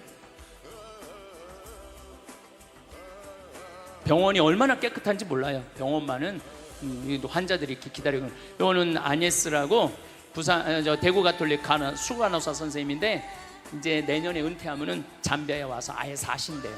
자, 잡아봐요. 자, 내가 우리 요 선생님을 위한 집도 져주지만은 요 친구 얘기를 하려고 그래요. 수영이라고 고등학교 3학년이야. 고등학교 3학년인데 작년에 딱 아빠가 안과 의사거든요. 아빠 따라왔는데 이 고등학교 2학년 애가 200만 원을 갖고 왔어. 신부님 이거 아프리카에 쓰세요. 뭐냐? 신부님 제가 바이올린을 연주할 줄 압니다. 그래서 바이올린을 연주해 갖고 CD를 만들어서 200장을 팔아 갖고 온 거야. 고등학교 2학년 애가. 그런데 이번에는 고등학교 3학년이 됐는데 이번에는 얘가 1,700만 원을 갖고 왔어. 야, 이게 뭐냐? 그랬더니 아프리카 잠비아 후원을 위해서 아예 그 공연장을 빌려서 공연을 한 거야. 공연을 해갖고 티켓 값을 다 해갖고 또 공연한다고 그러니까 주위에서 후원하는 것까지 다 해갖고 주위에서, 그래갖고 애가 고등학교 3학년이 1,700만 원을 갖고 왔어. 자, 여러분들 자녀들이 고등학교 3학년이야. 엄마 나 이번에 여름에 아프리카 봉사 갔다 올게. 그럼 여러분들 뭐라 그럴 것 같아요? 너 미쳤어? 지금 고등학교 3학년이? 여러분들 공부를 잘하는 게 교육이 아니에요. 어떻게 사느냐를 가르치는 게 교육이에요. 난 이 아버지가 정말로 훌륭하다고 생각을 해요. 고등학교 3학년이지만 아빠 하는 일에 함께 할 수 있는 거. 우리가 지금 대한민국이 1등만, 출세만 이래서 불행한 거예요. 좀 즐겁게 살고 나누고 살고 사람답게 사는 사람, 그런 세상을 우리가 만들어야 되는데 우리는 그냥 돈 버는 것만 좋아하고 쓸 줄도 모르고. 그래서 내가 보기에는 돈만 벌고 못 쓰고 죽는 사람 많이 봐요. 내가 방송을 통해서도 많이 보고 주위에서도 잔뜩 모아놓고 한 푼도 못 쓰는 분들 너무너무 많아요. 그러시지 말고 여러분들 쓰세요. 만약에 다 썼는데 그때도 안 죽으면은 그때는 내가 방법을 알려줬잖아요. 그냥 집에 가만히 있어. 근데 나중에 쓰려고 지금 가만히 있지는 말라는 거예요. 지금은 얼마든지 나누고 활동하고 여러분들 맛있는 것도 사 먹고 그러시라는 거예요. 참 보물이죠, 보물. 자, 잡아보세요. 내가 한 4년 5년을 다녀보니까 이 빈민가에 가보면은요, 텔레비, 라디오, 전기 아무것도 없어요. 아무것도 없어요. 애들이 학교도 안 다녀. 수녀님들이 여기 이 빈민가에 학교 줘놓고 병원 줘놓고 고아원 줘놓고 그리고 같이 사는 거거든요. 근데 얘네들 보니까 지구가 아름다운 게 너무 많은데 너무 문화적인 혜택을 못 받잖아요. 그래갖고 화면 저게 어마어마하게 큰 거예요. 여기 지금 이 강당만한 화면이야. 이게 학교 운동장이야. 그래서 이번에 라이언 킹, 정글북 이런 거 갖고 가서 보여주는 거예요. 애들이 제일 좋아하는 건 찰리 채플린의 무성 영화. 그걸 너무 좋아하더라고요. 근데 여기 지금 애들이 1,500명이 지금 보고 있는 거야. 안 그래도 까만데 까만서 안 보이는 거지. 지금 1,500명이 여기 지금 앉아 있는 거야. 여기 지금 1,500명이. 너무너무 마음이 아팠던 거는 밤 7시, 8시만 되면 여기가 거의 5도, 6도로 떨어져요. 근데 얘네들이 옷이 전부 다 반팔이야. 추우니까 어떻게 하냐면은 손을 이렇게 안에 집어넣어갖고, 아시죠? 우리 옛날에 추우면 옷 집어넣고 막 이랬던 거. 그러면서도 1,500명이 보는 거예요. 그래서 내년에는 가능하다면은 따뜻한 옷을 조금 갖고 가서 아이들한테 선물로 줘야 되겠다, 이런 생각을 하고 있어요. 이번에 그 변호사 선생님이 신자도 아닌데 아주 이 방송하는데 아주 혁혁한 공을 하셨죠. 이제 여기 3년 전에 간 거, 매년 이렇게 촬영을 하는데 3년 전께 제일 무난해 갖고 온 거예요. 요하네스버그 공항에 우리가 이제 도착한 거예요. 13시간 비행기를 타고 봉사팀들이 다 도착을 했죠. 다 웃죠. 봉사활동의 특징은 뭐냐면 웃는 거예요. 웃는 거. 저렇게 여름인데도 잠바를 두꺼운 걸 입고 가는 거, 추우니까. 잠깐 잡아. 요 친구가 참 재미난 친구예요. 공병대 대위로 제대를 한 거야.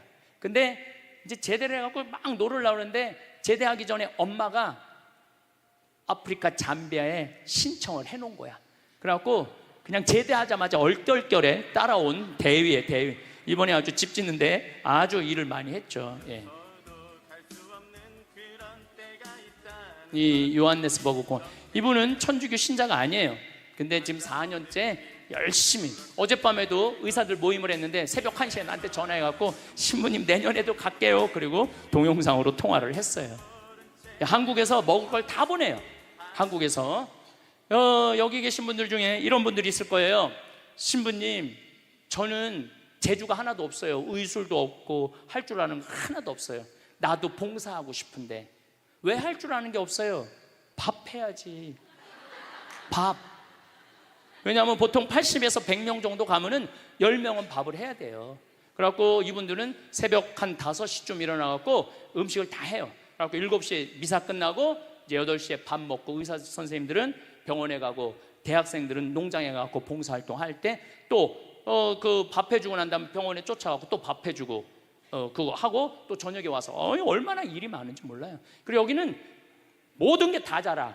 오이, 토마토, 무, 배추 다 자라.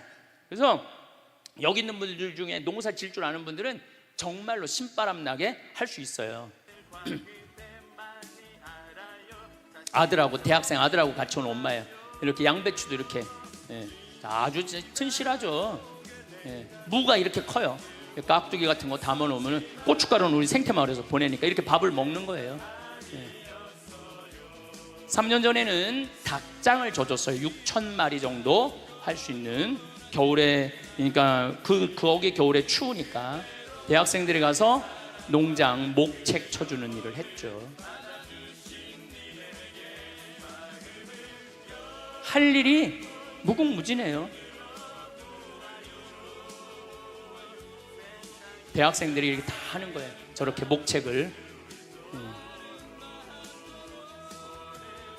못질 한 번도 해본 적 없는 아이들이 못질도 얼마나 잘하는지 몰라요. 이 경운기도 한국에서 다 사서 보내는 거예요. 이 경운기도. 네. 모든 기계는 한국에서 다 보내야 돼요. 여기 이제 직원들이에요. 이분들 한 달 월급이 얼마냐면 8만 원이에요. 8만 원. 한 달. 소는 이제 내가 20마리를 사줬는데 지금 100마리가 됐대.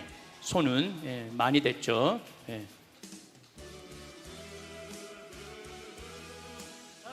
염소도 키우고.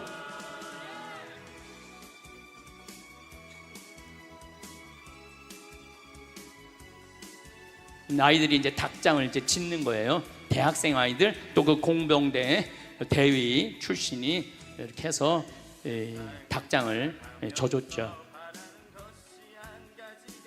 저는 책상에서 공부하는 게 교육이 아니라고 생각해요.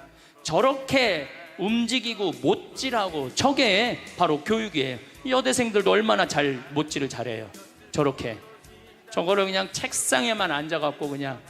사람은요 머리로 살면 안 되고 몸으로 살아야 돼요. 그래야지 행복한 거예요. 이 대학생들이 얼마나 잘 타요.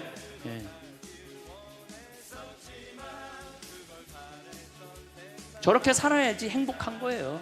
맨날 시험 받고 떨어지고 좌절하고 그러지 말고, 비교당하고 그건 행복한 게 아니죠. 저렇게 많이 완성이 됐죠. 머리도 쓰고, 저건 머리 쓴 거예요.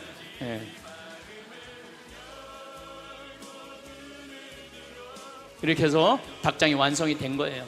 그래갖고 이렇게 닭들이, 그래갖고 한 달에 지금 1,500마리씩 판매를 한다고 그래요. 여기 닭고기 많이 먹거든요, 이 잠비아 사람들이. 그리고 이제 산에 이렇게 나무가 많은 거를 대학생들이 전부 이렇게 잘라서 불을 태워갖고 농장을 만들어 준 거죠.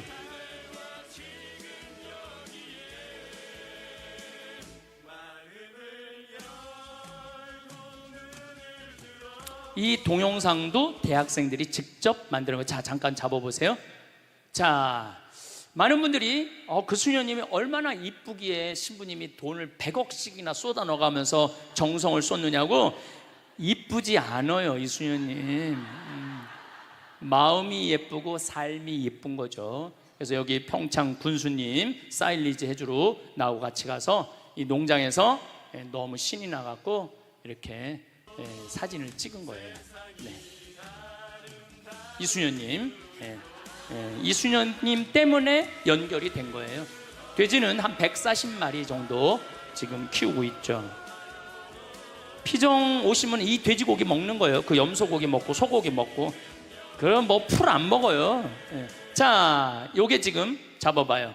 요게 지금 아까 그 다 내 땅이야. 그런데 거기 지금 공사하고 있는 거예요. 지금 공사를 어떻게 하느냐면은, 여기가 이제 벽돌을 찍으면은 빗물 맞을까봐 그 창고 만드는 거예요.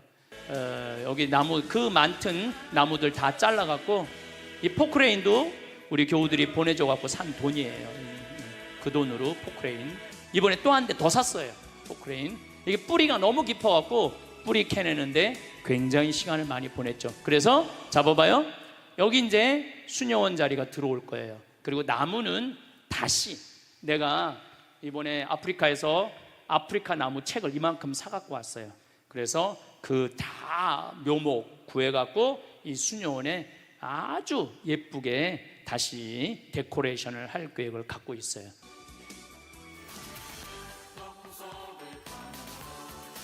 이제 참 잘생기고 예뻐요. 흑인들이 참 예뻐요. 자, 내가 이번에 참 놀랬던 게, 우리 여기 중고등학교 학생들도 많이 따라갔는데 얘네들이 너무너무 생각이 우리하고 달라. 병원에 1,000명 정도 오는데 아침에 얘네들이 밥 먹자마자 병원을 가더라고. 왜 이렇게 병원을 빨리 가냐 그러니까, 여기 오는 사람들 밥 먹는 사람들 없대는 거야. 그래갖고 시장에 가고 샌드위치를 사갖고 얘네들이 계란 후라이를 다 해서 샌드위치를 하나씩 다 만드는 거야. 그래갖고 오는 환자들한테, 애들하고 환자들한테 샌드위치 하나씩 다 가는 길에 먹으라고, 굶지 말라고. 그리고 밤에는 또 뜨개질을 해. 애들 머리에 모자 씌워주려고. 그래갖고 밤에 그냥 모여갖고 수다 떨면서 새벽 1시까지 뜨개질을 하면서 추우니까 이 모자를 만들어서 애들 머리에 씌워주더라고요. 잡아봐요. 이게 뭐냐면은 제가 아주 인상적인데 여기 은산샤라는 초등학교인데 700명의 여긴 무료 학교예요. 무료 학교. 빈민가에 있는 무료 학교. 수녀님들이 하는데 얘네들은 검정고시를 봐야 돼. 근데 100%다 합격한다고 그래요. 근데 참 이 학교가 좁으니까 3부제 공부를 하는 거예요. 그래서 이 친구들한테 학교도 책도 보내주고 하고 그러는데, 문제는 여기에 운물이, 이 하나의 봉헌이 700명한테 이렇게 행복한 공간을 줄 수 있구나. 그거를 제가 느꼈죠, 이번에. 그래서 이제 장것도 잡으면서 삶의 의미를 깨닫는 거예요. 제가 항상 얘기하죠. 인생은 재미있고 의미 있어야 된다고. 저게 얼마나 재미있고 의미 있는 일이에요. 처음에는 의사 선생님들이 신부님, 개업이들이 일주일 동안 문 닫고 거의 11일 동안 문 닫고 갔다 오는 거 처음엔 두려워하더라고요. 근데 갔다 와도 안 망하거든. 병원 안 망하거든. 근데 삶의 기쁨은 충만하고. 그러니까 여러분들도 내가 이거 안 하면은 망할 것 같아도 안 하고 해도 절대 안 망해요. 제발 여러분들 그 두려워할 거 하나 없어요. 예. 이건 안가 밥 안 먹고 그렇게 도끼질을 하니까 얼마나 힘이 들어요. 내가 내 눈에 봐도 힘든 게 보여. 또 한 분은 팔 하나가 없어. 팔 하나가 없는데도 한 손으로 도끼질을 하는 거예요. 참 그걸 보면서 지금 우리나라 대한민국은 얼마나 많은 걸 누리고 살아요. 얼마나 풍요로워. 그런데 정말로 이 행복한 거를 감사하지 못하고 누리지도 못하고 맨날 뭐가 그렇게 불만이라, 이거 달라고 그러고 저거 달라고 그러고 이미 다 줬는데 하느님이 얼마나 감사해요. 여기에 비하면은 여러분들은 내가 항상 하는 얘기가 호강의 요강을 타고 다니고 있는 거야. 지금 호강의 요강을 타고 다니고 있는 거야. 우리들이 입고 있는 옷, 여러분들이 집에서 누리고 있는 것, 자동차, 냉방, 난방, 냉장고, 이 사람들은 꿈도 못 꾸는 걸 우리는 하고 있어요. 그런데 이 나라가 6.25 끝날 땐 우리나라보다 잘 살았다니까요. 이 나라가. 그러니까 대한민국이 기적의 나라인 거예요. 여러분들 자부심 가져도 돼요.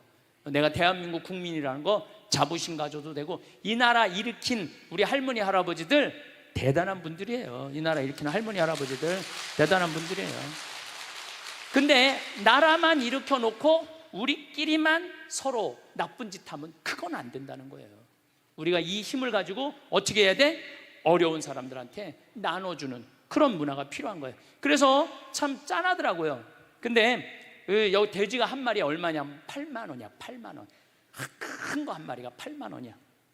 그래서 내가 돼지 3마리를 잡아서 돼지고기 잘 먹는데요. 3마리를 잡아갖고 원래는 오후 5시에 일이 끝나야 되는데 얼마나 열심히 했는데 4시에 일이 끝났어. 그래갖고 내가 이 친구들한테 얘기했어. 내가 오늘 돼지고기 3마리 잡아갖고 돼지고기 내가 맛있게 구워줄 테니까 가자. 그래갖고 이게 무슨 대단한 얘기가 아니야. 이런 일을 하고 있고, 우리 이용훈 주교님하고 알릭 반달 주교님하고 아주 계약서까지 썼어요. 신학교를 줘주기로. 그래서 우리 한국 교회가 정말 어려운 나라의 그 교회를 도울 수 있는 그런 일들을 하고 있다는 거 우리 교우들도 알고 자부심 가지시고, 또 가능하다면 함께 봉사해 주시고 동참해 주신다면은 앞으로 더 아름다운 세상 이루어져 나가지 않을까. 제가 성서 강의 때 마지막 때 이런 얘기를 했어요. 세상은 퇴보하는 게 아니라 발전하고 있다. 세상은 하느님이 우리를 싫어하는 쪽으로 발전하는 게 아니라 좋아하는 쪽으로 건강하게 발전하고 있다. 큰 역사의 테두리를 본다면은, 그래서 여러분들 기도할 때 정말 하늘에 계신 우리 아버지의 이름이 하늘에서와 같이, 아버지의 뜻이 하늘에서와 같이 땅에서도 이루어지라고, 이게 아마 잠비아에서 이루어지지 않을까 싶습니다. 여러분들 감사합니다.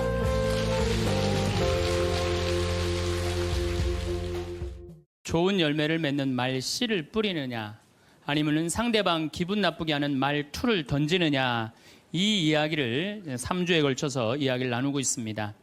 우리가 가장 가까이 있는 사람한테 가장 상처 주는 말을 참 많이 하는 것 같아요.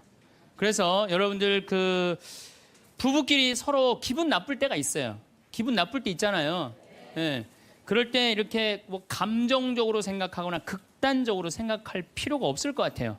왜 그렇게 생각하실 필요가 없느냐면 지금 종자가 다른 종자가 이상한 행동을 하고 있다.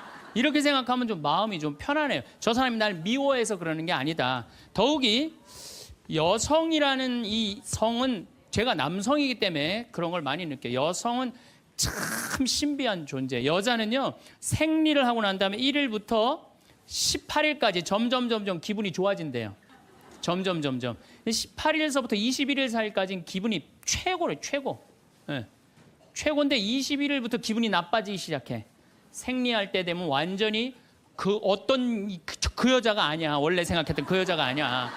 완전히 새로운, 완전히 짐승이 하나 나와갖고 이상한 행동을 하는 거예요. 그러니까 여자는 기분이 좋고 나쁘고 너무 분명해요. 좋을 때는 한없이 좋고 나쁠 때는 또 한없이 나쁜 경우가 있어요. PMT라고, 이게 그 여자는 그 생리 전 긴장감이 있대요. 이 현상이 있어갖고 여자의 감정을 남자들이 내 마음으로는 난 도저히 이해가 안 돼. 이게 이 주기를 몰라서 그래요. 더욱이 여자가 한 18일에서 21일 사이는 기분이 얼마나 좋으냐면은 처녀 때도 이때 만약에 파티장에 가고 술을 먹는데 남자를 보면은요, 모든 남자가 다 멋있게 보인대. 그래갖고 그냥 이때 그냥 술 먹고 호텔에 다음날 아침에 깨보면 어머머 내가 미쳤어, 내가 왜 그랬지? 이런 일이 이때 벌어지는 거예요. 그래서 보통 보면은 이렇게 부부들 보면 너무 예쁜 여자하고 이상하게 생긴 남자가 부부로 사는 경우가 있어요. 이 경우는 18일에서 21일 사이에 만난 경우에, 이 경우는 전혀 어울리지 않는데도 같이 사는 경우가 있어요. 그걸 뭐 번개 맞은 사랑, 운명 같은 사랑, 그런 거 아니에요. 그런데 이게 결혼할 때만 이런 현상이 일어나는 게 결혼하고도 계속 이 주기가 반복되는 거예요.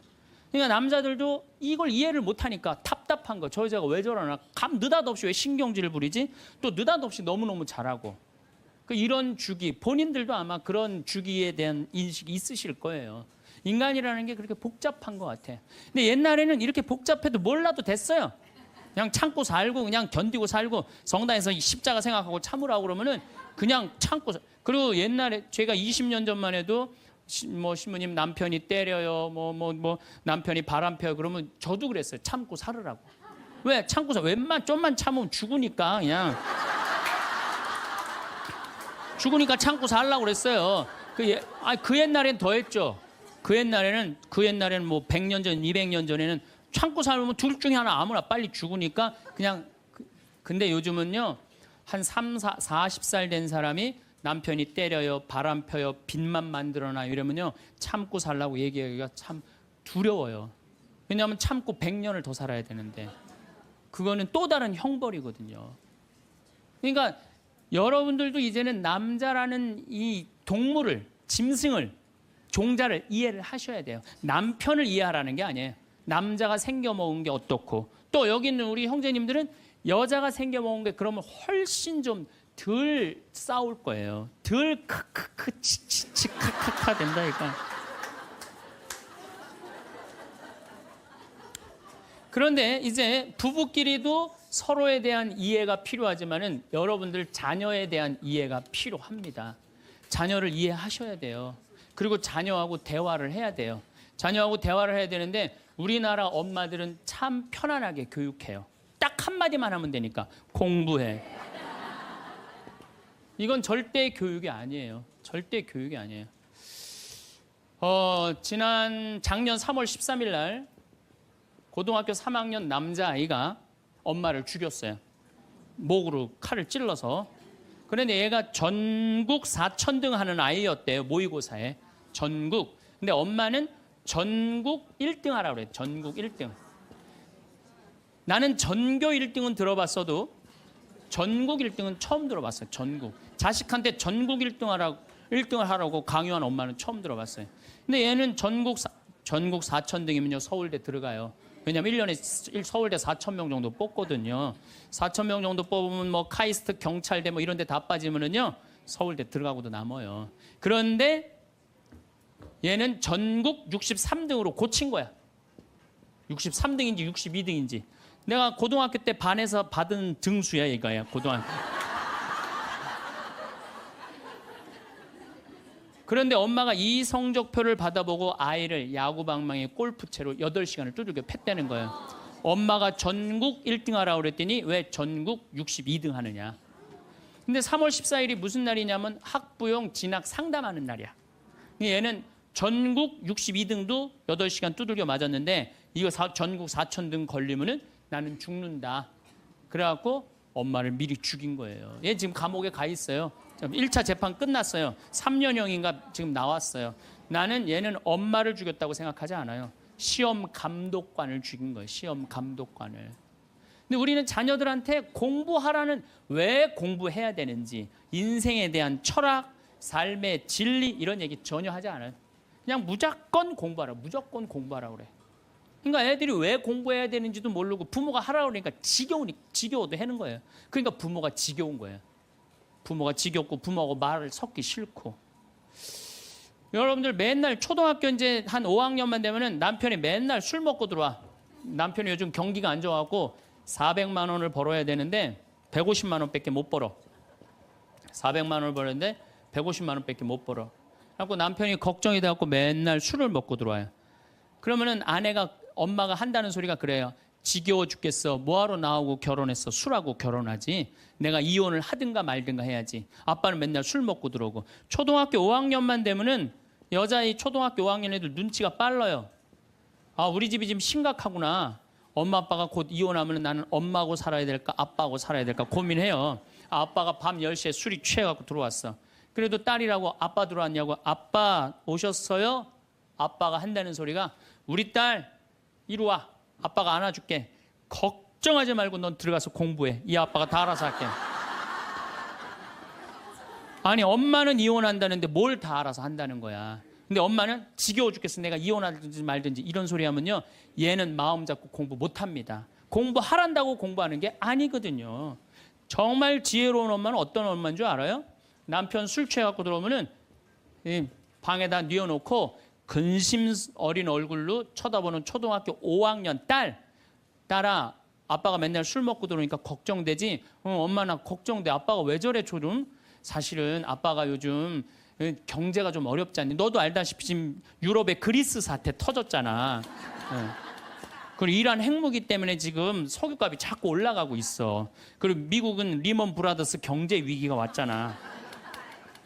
이렇게 어려운 경제 위기가 와서 아빠가 한 달에 400을 벌어야 되는데 150밖에 못 벌어. 근데 너도 알다시피 우리 핸드폰 네 식구 쓰면은 20만 원이야. 그다음 전기세 10만 원이야. 그다음에 아빠 차 운행하고 우리 버스 타고 전철 타고 다니는 거 30만 원이야. 우리가 라면만 먹고 살아도 60만 원이야. 네 학원비, 동생 학원비 50만 원 들어가. 그러고 난 다음에 우리 아파트 부금 100만 원 들어가. 한 달에 최소한 250은 있어야 되는데 150밖에 6개월 동안 아빠가 지금 이렇게 우리 집이 마이너스야. 그래서 아빠가 저렇게 근심 걱정이 돼서 저렇게 술을 먹고 들어오니 네가 좀 이해를 해줬으면 좋겠다. 이렇게 말하면요, 얘는 방에 들어가서 고민해요. 우리 집을 위해서 내가 도대체 뭘 해야 될까 고민해요. 그런데 우리는 자녀들한테 이런 얘기 일체하지 않아요. 일체하지 않고 너는 들어가서 뭐 하라고 그래? 공부하라고 그래. 그러니까 애들이 공부를 왜 해야 되는지 모르잖아요. 유대인들은요, 초등학교 1학년만 되면은 왜 우리가 이 초막절을 지내야 되는지, 왜 우리가 과월절을 지내야 되는지, 할머니 할아버지는 어떻게 살았고 엄마 아빠는 어떻게 살았고 다 얘기해 줘요. 그러니까 우리나라 애들은, 이스라엘 애들은 초등학교 1학년 때부터 철드는 거예요.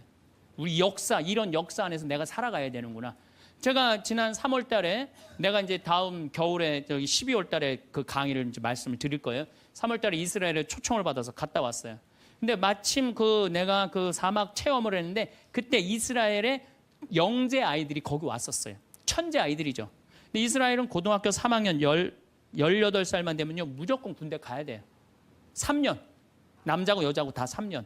근데 걔네들이 전부 다 의대 합격한 애, 공군사관학교 합격한 다 그런 애들이야. 그래서 내가 물어봤어요. 니네들은 18살만 되면은 군대를 간다는데 너희들 정말 군대 가고 싶느냐? 내가 물어봤는데 걔네 눈빛이 반짝반짝 거리면서 나는 이 나라를 위해서 가겠다는 거예요. 그리고 그냥 가는 것도 아니고 반드시 가고 난 기쁘게 가겠다는 거예요. 얘네들은 역사, 의식, 가정 의식 다 있는 거야. 우리나라 그러니까 우리나라 애들은 20년 동안 역사 얘기도 안 듣고 사람 살아가는 도리 얘기도 안 듣고 무조건 뭐만 하라고 그래? 공부만 하라고 그래. 제가 얼마 전에 내 친구의 친구가 세상을 떠났어요. 근데 그 세상 떠난 사람 여자야. 근데 고등학교 2학년 딸이 있고 대학교 1학년 아들이 하나 있는 거야. 그런데 이 엄마가 딸을 깨워야지 딸은 일어나서 학교를 가는 거예요. 근데 10시가 됐는데 엄마가 안 깨운 거야. 엄마가 왜 나를 안 깨웠지? 10시가 됐는데 부엌에 가보니까 심장마비로 죽은 거예요. 심장마비로 죽었는데 아들이 이제 올라왔죠. 지방대학 다니면서. 아들이 올라왔는데 아들이 장례 때 하나 울질 않더래요. 우리 친구가 가서 보니까. 그리고 그냥 슬퍼하질 않더래요. 그런데 장례하는 날 아빠한테 그러더래요. 아빠, 나 내일 MT가 있는데 나 그거 꼭 가고 싶은데 나 어떻게 하면 좋으냐고. 나 내일 MT 가게 해달라고 그러더래요. 철이 안 들은 거죠. 그런데 여러분들, 얘가 철이 왜 없을까요? 누가 이렇게 철없이 키웠을까요? 부모가 철없이 키운 거예요. 뭐 하라고 그런 거야? 공부하라고 그러는 말 외에는 한 얘기가 없는 거예요. 공부하라는 얘기. 우리 집에 이 형제가 4형제. 근데 우리 둘째 형이 머리가 나빠요. IQ가 99에. 난 126인데. 근데 우리 둘째 형이 중학교 1학년 때 어느 날 갑자기 공부를 잘하는 거예요. 반에서 1, 2등을 하는 거예요. 그리고 좋은 고등학교 가고 좋은 대학 나와서 대기업 하고 요즘 아주 그냥 번듯한 회사의 사장이에요. 그래서 내가 3년 전에 형한테 물어봤어요. 형은 IQ가 자기 항상 그러니까 난 99밖에 안 된다고. 형은 IQ가 99밖에 안 되는데 왜 이렇게 공부를 잘하고 사회에서 이렇게 정말로 남들 부러워하는 자리까지 올라갔느냐고. 왜 IQ가 99밖에 안 되는데 왜 갑자기 공부를 잘하느냐고 내가 물어봤어요. 근데 형이 이런 말씀을 저한테 하더라고. 형이 신부님, 내가 중학교 1학년 때 아버지가 간 수술했어요. 큰 간 수술을 했어요. 난 초등학교 4학년 때 기억나요. 아버지 병원에 가면 천도복숭아 따먹었던 거 기억나요. 그리고 아버지가 퇴원을 하고 다음 날 허리를 구부리고 출근을 하시더래요. 근데 우리 형이 보니까 어머니가 그랬대요. 여보, 며칠 쉬었다가 나가라고. 그렇게 허리를 구부리고 어떻게 출근을 하느냐고. 근데 아버지가 그러더래요. 나는 내 자식 먹여 살리고 공부시키려면 오늘부터 나가야 된다고. 그 일주일 동안 이 99짜리 IQ가 지켜본 거예요. 일주일 동안 지켜보면서 자기가 그런 생각을 했대요. 내가 저 아버지를 위해서 해야 되는 건 공부다. 그래갖고 이 99 IQ가 코피가 터져가면서 공부를 한 거예요.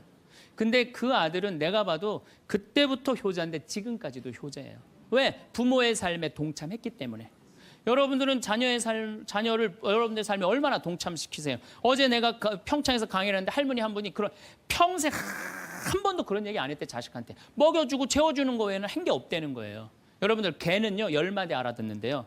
기다려, 앉아, 손, 엎드려, 이 정도 알아듣는데요. 그리고 원숭이는 한 30마디 알아듣는데 자기네들끼리도. 사람은 적어도 하루 한 집에서 살면서 10,000마디는 해야 된대요. 근데 우리가 자녀들한테 무슨 얘기해? 일어나, 밥 먹어, 학교 가, 숙제, 공부해, 시험은 10마디 정도밖에 안 한 거야. 20년 동안. 어떤 하느님을 사랑하는 거, 사람을 사랑하는 거, 살아가면서 사람의 도리, 우리 집안의 내력, 그런 얘기 생전 안 하는 거예요. 생전. 내가 어떤 고민을 하는지, 내가 어떤 갈등 속에서 사는지, 아빠하고 어떤 추억이 있는지 그런 거 전혀 모르는 거예요. 밥만 먹여주는 그러니까 10마디 이상 안 한 거예요. 그러니까 내가 자녀를 키우면서 계속 들어가서 공부해 10마디 이상 안 한 이 집은 무슨 집이냐? 개 같은 집이에요. 개 같은 집. 사람 집이 아니에요. 사람 집이 아니에요. 다정한 대화를 할 수가 없는 거야. 그러니까 우리 이 둘째 아들은 정말 그때부터 지금 나이가 50이 넘었는데 아직까지도 효자예요. 그래서 내가 이렇게 나보다 신부가 됐으면 더 잘 살았을 거예요. 둘째 형이. 근데 큰 형은 이제 우리 어머니 아버지가 이제 휴가를 이제 우리 생태마을 요즘은 이제 거의 못 오시는데 휴가를 오면 이제 누나, 큰 아들, 둘째 아들이 돌아가면서 모시고 와요. 근데 이제 큰 아들도 자기도 조그만 공장을 하는데 막 이제 바쁘니까 바쁜 와중에 어머니 아버지 모시고 오는 거 아니에요. 오다가 어머니가 아이고 얘야 묵주를 까먹었다 그러면 신경질을 부린대요. 바빠 죽겠는데 어떻게 하라고 그러냐고 지금 일주일만 손가락으로 하고 오라고 그냥. 그런데요. 근데 둘째 아들은 어머니가 딱 이제 이제 아들 둘째 아들이 태우고 평창에 오다 얘야 묵주를 까먹었다. 그러면 둘째 아들은 그러죠. 우리 어머니가 저한테 해준 얘기예요. 어머니 걱정하지 마세요. 톨게이트 앞에서도 그런데 어머니 걱정하지 마세요. 차 돌리면 되죠 뭐. 그리고 그 차를 돌려갖고 30분 동안 집에 가서 그 묵주를 찾아서 모셔다 드린다는 거야. 그러니까 부모가 불편한 게 싫은 거야. 왜? 이 자식은 중학교 1학년 때부터 누구의 삶에 동참한 거야? 부모의 삶에 동참한 거야. 여러분들은 자녀들을 언제부터 삶에 동참시켰어요? 부모가 속이 썩는지 아빠가 힘든지 고통스러운지 그런 건 하나도 얘기 안 하잖아요. 그리고 너는 뭐만 하면 돼? 공부만 하면 되는 거야. 저는 요즘 우리 사회가 지금 굉장히 거칠다 그래요. 왕따, 그다음에 학원 폭력, 성폭력, 굉장히 뭐 아주 충격적인 사건들이 많이 벌어지잖아요. 내가 보기에는 이거는 다 집안에서 교육이 잘못, 말이 안 통해서 그래. 부모가 진리를 애들한테 알려줘야 될 거 아니야, 진리를. 그리고 하느님의 사랑도 알려줘야 되고. 근데 그런 얘기 생전 안 하는 거예요. 저는 요즘 무슨 대책 막 낼 때 정말로 한심해요. 그런 대책으로는 해결이 안 돼요. 저는 중학교 때 성당을 이틀 갔어요. 토요일 날, 일요일 날. 뭐 이틀 간 게 아니라 6일이면 6일 다 갔죠. 7일이면 7일 다 갔어요, 성당. 매일 가서 성당 살았어요. 그 성당 가면은 매일 교리 배우고, 거룩한 거 배우고, 진리 배우고, 사람 사랑하는 거 배우고, 사람 배려하는 거 배우고. 그랬잖아요. 학원이 무슨 학원이야. 토요일 날이는 맨날 친구들하고, 이 순교자 성월에는 유대철, 내가 그때 주인공 됐었어. 유대철 연극하고, 성탄 때는 또 저기 뭐 성가 연습하고, 문학적으로 심성적으로 신앙생활을 했을 때는 아이들이 거룩하고, 그중에 또 뭐 신학교 간 뭐 학사님 있으면 그 학사님 너무너무 부러우면 나도 한번 신부로 살아볼까, 또 수녀원 간 사람 있으면 또 이 여자아이들도 나도 저렇게 아름다운 수도자로 살아볼까, 그런 문화가 있었다고요.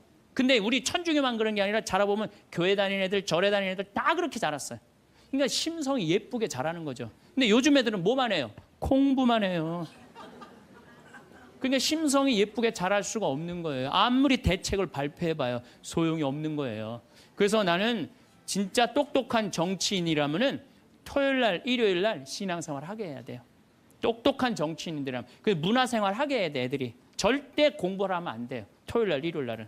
그렇게 자라면은 우리 사회가 굉장히 건강해지고 거룩해지고 진리가 충만한 나라가 될 거예요. 공부한다고 되는 일이 아니에요. 공부한다고.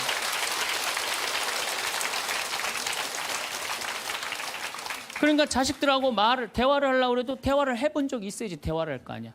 공부하라는 말 외에는 해본 적이 없는데. 그래서 엄마 명동에 어때? 좋았어? 좋았어. 어떻게 좋았어? 그냥 좋았어. 넌 들어가서 빨리 공부해. 자, 그렇다면은 내가 어떻게 하면 대화를 잘할 수 있을까? 말을 잘할 수 있을까? 첫 번째, 들어라. 우리가 이게 부족해요. 듣는 게 부족해. 우리나라 사람들이 듣는 게 부족해. 제가 평택에서 본당 신부할 때 교우가 한 5,000명 됐었어요. 본당 신부 혼자 하는데 하루에 고해성사를 200명, 300명이 보는 거예요. 너무너무 힘드는 거야. 그러니까 내가 주일날 막 교우들이 1분 이상 고해를 하면 막 신경질이 나는 거야. 그러니까 할머니들이 그냥 신부님 내가 6.25 때 시집 와갖고 그냥 독자 집에 시집을 왔는데 아들을 하나 낳았어요. 아들을 하나 낳았는데 그놈이 독자라고 내가 너무 오냐오냐 해서 키우다 보니까 이놈을 장가를 보냈는데 이놈이 이혼을 해갖고 손자를 나한테 맡겨갖고 내가 지난주에 그 손자 찾으러 다니느냐고 주일미사를 빠졌어요. 아, 주일미사 빠졌는데 왜 6.25 전쟁부터 시작을 해. 그래서 내가 그래요. 저 교우들한테 항상 교육할 때 죄는 간단히 죄 진 것만 얘기해라. 과정은 설명하지 말고. 그러니까 참 교우들도 죄 결론만 얘기하는 게 참 답답할 거 아니야. 고해소에서 그 답답한 속을 털어놔야 되는데 신부님은 막 200명, 300명 주름 기다리고 있고. 근데 내가 능평이라는 데 본당 신부를 딱 갔는데 교우가 500명이야. 딱 10분의 1이야. 고해소에 들어가고 성물돌 끝났는데도 들어오는 사람이 아무도 없는 거야. 너무 심심한 거예요. 그래갖고 이제 고해소에 딱 들어오면 너무 반가운 거예요. 그래갖고 신부님 저 시어머니를 미워했어요. 그럼 평택에서는 4계명 부모에게 효도하라고 그랬는데 미워하면 안 된다. 예수님이 십자가 생각하고 시어머니한테 잘해라. 딱 간단해. 그렇게 했는데 능평에서 이 자매 나가면 이제 아무도 안 들어오니까 이 자매 나가면 아무도 안 들어오니까 내가 뭐라 그러냐면 왜 시어머니를 미워하는데요? 아이 뭐 내가 시집을 왔더니 그냥 손자하고 그냥 고모하고 그냥 남편만 하고 나는 그냥 완전 식모 취급하고 친정에도 못 가게 하고. 그러면 안 되지. 그 시어머니 며느리한테 밥 얻어먹으면서 정신 나간 시어머니네. 그러면은 그 자매가 신이 나는 거지. 신이 그것뿐만 아니라 내가 혼수 살림 얼마나 구박을 많이 받았는지 몰라요. 그러면은 내가 이제 정말 늙으면 그거 정말 다 그래. 하여튼 자매님 참 그런 집에서 힘들게 산다 그러면 막 눈물 콧물 흘려가면서 시어머니 욕을 바가지로 해요. 그러면서 자매가 신부님 이렇게 시어머니 욕해도 되느냐고. 걱정하지 말라고. 여긴 비밀이 지켜지는 데니까 걱정하지 말라고. 한 20분 정도 막 시컷 시어머니 욕하면은요, 대부분의 며느리들이 뭐라 그러냐면 신부님 꼭 시어머니가 있어서 불편한 것만은 아니에요. 시어머니가 애도 봐주고 반찬도 이런 거 저런 거 해줄 때는 나 너무너무 좋아요. 그런 것도 있어요. 예. 신부님 이번 사순절을 맞이해서 내가 우리 성가정 만들려니까 내가 시어머니한테 내가 잘할게요. 뭐 잘하면 좋죠. 반찬도 맛있게 하고 한 번 더 웃으면서 얘기할게. 훌륭하십니다. 나는 한 게 아무것도 없어. 그러느냐고.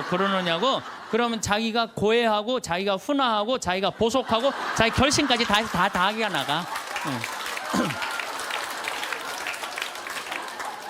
말은요 들어주기만 하면 돼요. 여러분들 친구들하고 뭐 좀 상담할 때 지적질할 필요 하나 없어요. 나이 50, 60 넘어갖고 너 그러니까 네가 그 꼴로 사는 거야. 그러면 자기 속 얘기하는 사람이 너 그러니까 그 꼴로 사는 거야. 그럴 때 맞아. 내가 그래서 내가 이 꼴로 사나 보다. 그럴 것 같아. 기분 나빠할 것 같아요.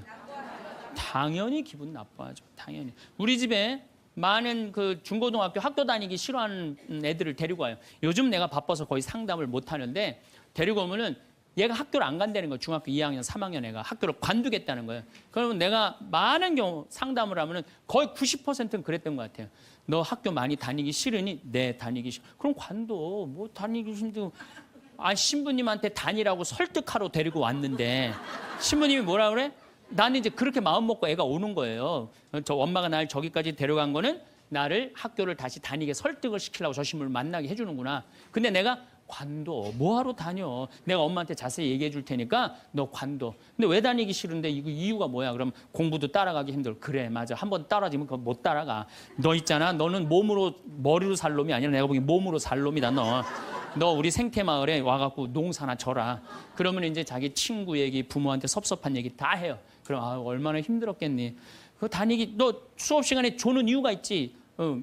이해를 해야지 알아서 볼 거 아니야. 이해도 안 되는데 눈 뜨고 쳐다보고 있는 거 쉽지 않지. 신부 그거 어떻게 알았냐. 다 내가 옛날에 해봐서 알아. 한 1시간 동안 얘 공감, 동감 해주고 고개만 끄덕여주면요. 얘